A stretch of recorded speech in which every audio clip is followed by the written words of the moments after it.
Ayat 6 ya Ustaz? Yes. Okey. Surah Al-Ma'idah. A'udzubillahi minasyaitonirrajim. Bismillahirrahmanirrahim.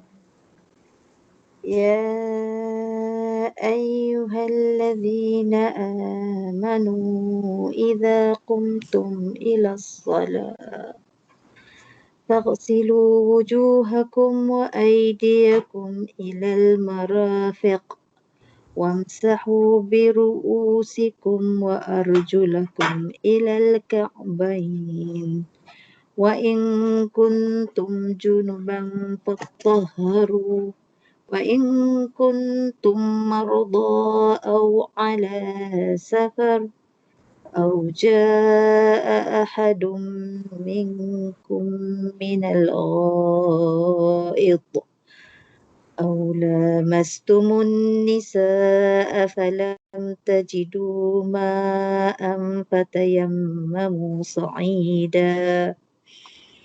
Pendek nafas. Tak apa, pelan-pelan. Mana-mana boleh wakaf je.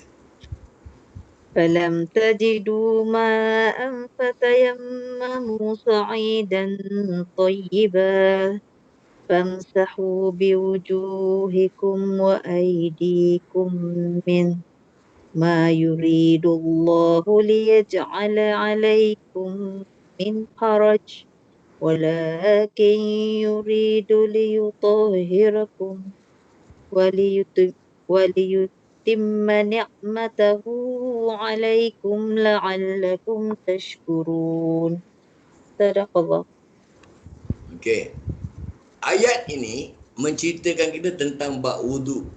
Ini yang jadikan rukun-rukun wudu ni dalil daripada Al-Quran. Okey, saya tunjuk satu saja perbezaan dia dulu. Yang ini biwujuhikum. Juhikum. Yang atas juhakum. Perasan tak? Yang atas juhakum. Bawah juhikum. Dua-dua tu sama makna sebenarnya. Juhikum, juhakum daripada perkataan wajah. Waw jim ha wajah. Kan? Waw jim ha wajah. Wajah ni makna muka kita. Sebab itu angkat wudu nak kena cuci muka. Dia termasuk rukun. Betul? Okey. Sekarang kita tengok perbezaan angkat wudu. Mazhab Imam Hanafi pun cuci muka, kita pun cuci muka. Apa yang beza antara dengan kita dengan mazhab Hanafi ni pula? Mazhab Syafi'i ni. Okey. Pertama, kita tengok dia punya point yang saya underline kalau merah ni. Boleh nampak underline yang merah bergerak ni? Ada 4 underline. Ya, nampak. Okey. Pertama saya akan sentuh biru'usikum. Biru'usikum. Lepas tu biwujuhikum. Ada huruf ba ni. Ba ni yang jadikan dia peranan besar. Okey. Biru'usikum maknanya sapulah kepala kamu. Itu je ayat tu cakap. Macam mana nak sapu? Ini perbezaan. Mazhab Imam Hanafi kata sekurang-kurangnya 1/3 ataupun ada yang kata suku kepala. Kalau kepala ni dia kena angkat wudu 1/3 kepala dia. Sekurang-kurangnya, tapi lebih afdal seluruh kepala. Sebab tu tengok orang-orang India Muslim yang angkat wudu sampai kepala mu basah. Tapi kata Imam Syafi'i yang dia kata kepala ni disebabkan ada huruf ba, dia bukan 1/3 ataupun bukan suku. Dia sebahagian kepala ni, maksud dia kat penghujung-hujung kita pedai ni tempat tumbuh anak rambut. Sekurang-kurangnya 3 helai anak rambut minimum. Dari kira boleh. Ini pandangan ulama-ulama fuqaha, ulama-ulama mazhab. Kenapa diorang berbeza? Sebab diorang boleh keluarkan dia punya, apa dia panggil, ijtihad. isyad, orang boleh keluarkan pandangan mereka. Kalau pandangan mereka betul, mereka dapat 2 pahala. Kalau pandangan mereka salah, mereka dapat pahala juga, 1 pahala. Ini kelebihan orang-orang mujtahid, sebab ilmu dia orang tinggi, dia orang boleh keluarkan pandangan. Kita belum ada lagi dia punya kriteria untuk nak keluarkan pandangan hukum. Kita kalau keluarkan betul, kita dapat pahala. Kalau 1 je atau pahala, bukan 2, kita dapat 1 pahala. Kalau salah, kita dapat 1 dosa. Bukan dapat pahala, dosa kita dapat. Kalau ada orang lain ikut kita yang ajar salah, orang tu dapat dosa, kita pun dapat. Lagi satu buat dosa, kita pun dapat. Semua buat, kita punya murid 10 orang buat, kita dapat 10 dosa.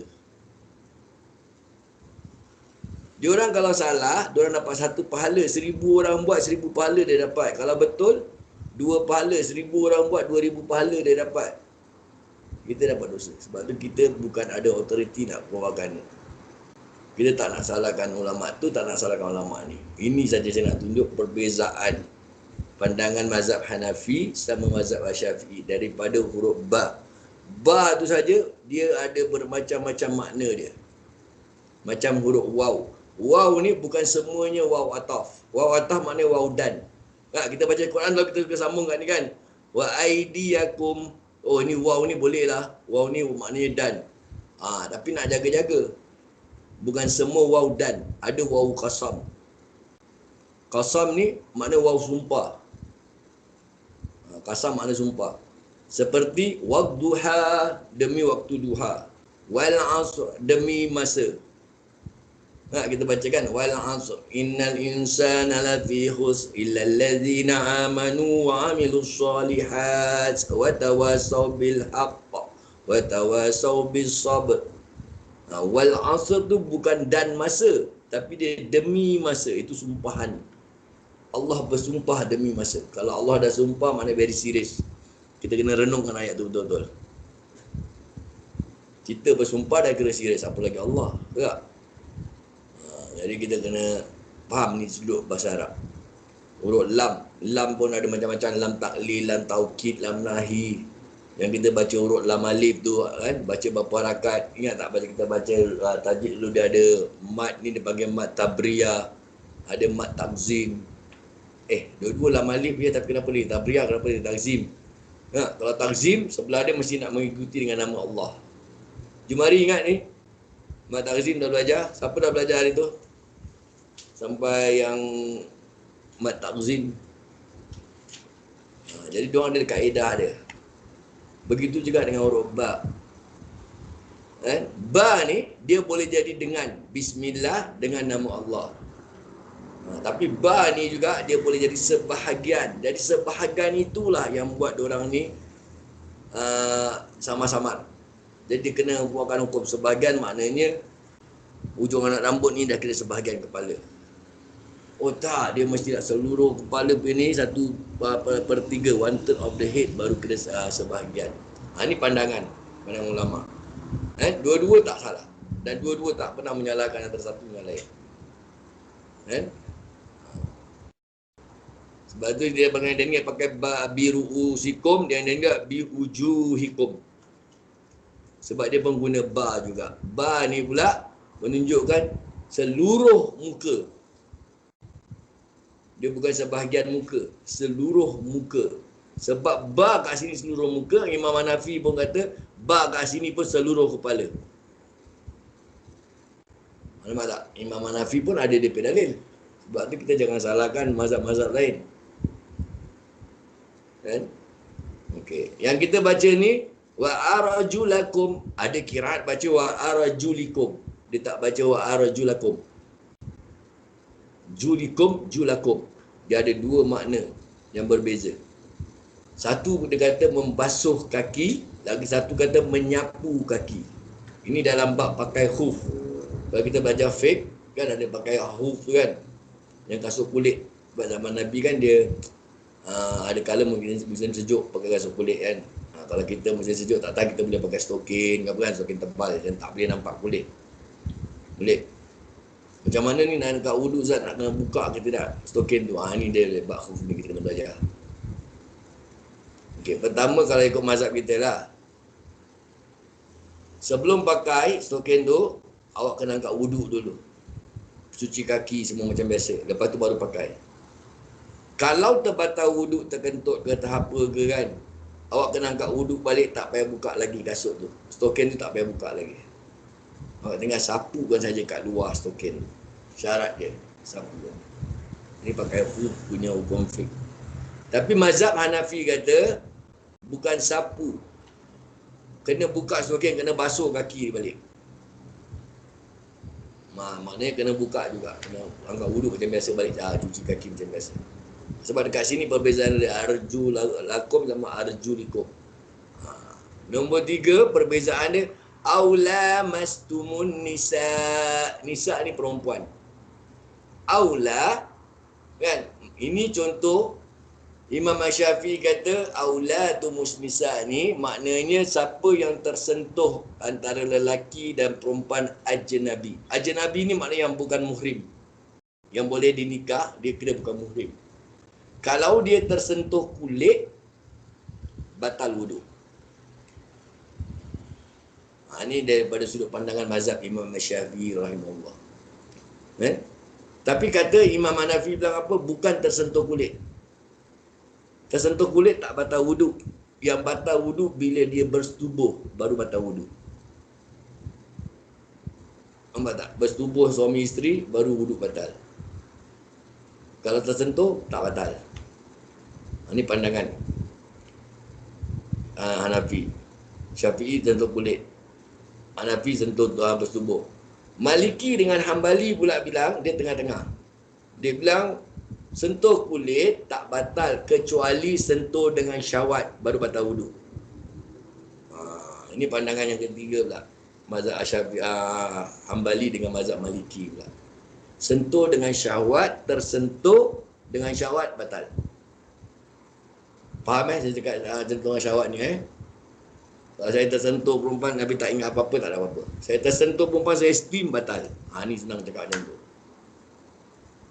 Steam tu kena sentuh dengan syahwat. Okey. Macam mana diorang dapat pandangan ni? Daripada Alif Anjariyah.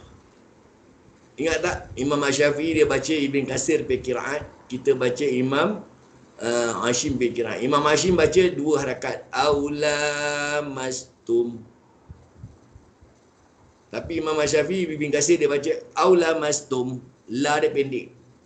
Dia tak baca aula mastum, tak. Dia baca aula mastum. La ada 1 harakat. Sebab dia tak baca Alif Anjariyah. So, nampak tak perbezaannya?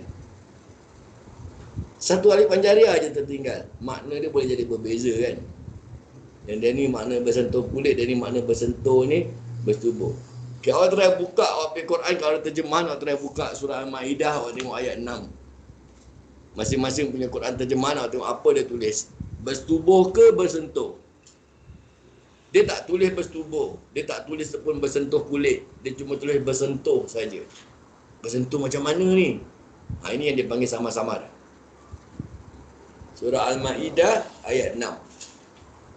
Ini yang kita nampak kiraat punya peranan dalam kita punya amalan hukum harian kita, hukum fiqah kita. Sebab tu kita kena serahkan kepada ahli dia. Dalam Quran Allah kata apa? Fas'alu ala zikri in kuntum la ta'lamun. Jika kamu tidak mengetahui, bertanyalah kepada ahlinya. Batal tak batal wuduk ni siapa ahli dia? Bukan Imam Hashim, bukan Imam Ibn Katsir. Ahli dia ulama fuqaha. Sebab itu bidang dia, batal tak batal wuduk. Itu bidang dia. Jadi ulama Quran dia cuma ikut kaedah baca saja. Ulama hadis dia cuma kaedah keluarkan saja. Menyimpulkan dia adalah ulama-ulama mazhab tu. Apa dia tulis tu? Yang aula mastum tu. Yang mina apa tentang bersentuh antara lelaki dan perempuan. Apa dia tulis? Bersentuh ke bersetubuh ke? Sentuh tak? Sentuh. Baik, sentuh itu yang jadi perbincangan para fuqaha. Dia kata sentuh bersetubuh, dia kata sentuh kulit, dia bilang sentuh dengan syahwat. Dia tak cakap berjunuk, dia tak cakap ni kan, dia cuma cakap sentuh. Sentuh tu aja boleh baca macam pengertian. Sebab tu kalau kita nak tahu, kita rujuk kepada ahli dia. Ahli dia bukan ulama Quran, bukan ulama hadis, ulama fuqaha, ulama mazhab. Sebab ini bidang fiqh, bidang fiqah.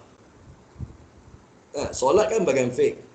Solat, wuduk, zakat, puasa, haji. Kan fiqh ni ada bagian dua bagian. Satu fiqh ibadah, satu fiqh muamalat. Fiqh ibadah adalah perhubungan antara kita dengan Allah punya ibadah. Muamalat antara kita dengan sesama manusia. Macam mana kita bermuamalat dengan jiran tetangga, dengan ahli keluarga, dengan kawan-kawan kita. Itu bagian muamalat. Dan muamalat ni ada pecahan dia lah. Ada jinayat, bagian jenayah. Nanti dia ada pecahan dia lagi. Bagian siasah, politik dan sebagainya. Banyak. Ni saya sentuh bab ibadah saja dulu. Jadi kalau nak sentuh bab yang muamalat, saya nak kena buka satu kelas bagian fiqh pula nanti. Itu dah banyak lagi kerja saya pula. Bukan tak boleh, masa saya tak ada. Saya bukan tak nak bantu. Saya boleh semua saya nak ajar awak. Tapi masa dia tak ada. Saya kalau ajar, saya suka selitkan dalam Al-Quran punya, kaitkan dengan ayat Quran punya dalil. Sebab Quran dan hadis menjadi dua sumber utama para ulama kita. Diorang ambil sumber hukum dari Quran dan hadis. Yang keluarkan hukum bukan ulama Quran, bukan ulama hadis. Ulama Quran dan hadis cuma keluarkan hadis, keluarkan ayat Quran dah. Keluarkan hukum ni. Ulama hadis dan ulama Quran, mereka ni ibaratkan seperti dekat farmasi yang jaga ubat tu, dia panggil apa? Orang yang jual ubat kat farmasi tu. Yang baju putih dia tu. Farmasis. Okey. Ulama hadis dan ulama Quran ni, kalau saya boleh ibaratkan mereka ada martabat diorang sendiri. Memang di sisi Allah diorang pun darjat tinggi juga. Tapi diorang ni, kalau nak banding dengan ulama fuqaha, diorang ni sebagai farmasis, tukang kasih ubat. Ulama fuqaha, Imam Syafi'i, Maliki, Hambali, Hanafi ni semua, mereka bukan farmasis, mereka ni doktor. Dia yang keluarkan prescription, dia yang tulis surat apa ubat nak ambil pergi farmasi. Yang pergi jumpa ulama hadis, ulama Quran ni, dia cuma keluarkan aja apa hadis, apa ayat Quran yang dibagikan daripada bukan apa hadis Quran, apa ubat yang dibagikan dalam surat prescription oleh doktor tu. Boleh faham tak saya punya analogi ni? Sebab tu kita kena rujuk kepada ahli dia. Kalau bidang fiqh, kita kena rujuk ulama fiqh. Kalau nak kaji bab hadis, kita kena rujuk ulama hadis. Ada ulama muhadisin. Hadis ni sahih ke tak sahih, apa dia pe sanad, apa dia pe matan, apa dia pe isnad. Apa makna hadis mutawatir, apa hadis matruk, apa hadis, apa banyak nama-nama ni semua bab ulumul Quran. Kalau ulama mustahid, mereka ni dah pakar semua ulumul Quran, dah pakar semua ulumul hadis. Ulama-ulama fiqh ni. Sebab tu dia boleh keluarkan surat prescription, kasih ubat apa pada pesakit dia. Lepas tu pesakit dia bawa pergi kat farmasi, kasih dengan farmasis cuma tengok apa doktor punya arahan, itu je dia bagi. Maknanya siapa dah jauh lebih hebat, doktor ke farmasis? Ataupun boleh cakap lah, ahli Quran dengan hadis ni, mereka ni ibaratkan doktor jugalah, tapi doktor bawah blok. Ada certain penyakit memang dia boleh baikkan kita, dia kasih ubat. Ada certain penyakit tak boleh lah, lu mau kena hospital lah. Untuk hospital ada spesialis dia. Itu hospital spesialis, itulah ulama-ulama fuqaha. Kenapa tak pergi operate kat doktor bawah blok? Doktor bawah blok tak ada kepakaran bagian operation, tak ada operation theater, tak ada barang-barang dia. Kena jumpa spesialis di hospital. Ibaratkan macam gitu. Okay, ini nanti saya keluarkan balik dia punya cara kaedah. Tadi dia bilang sebahagian kepala. 1. Nombor 2, basuhlah. Nombor 3, sentuh. Jadi maknanya sebahagian, basuhlah, sentuh. Saya akan cuba uraikan try pelan-pelan. Melalui ilmu qiraat juga saya akan buat.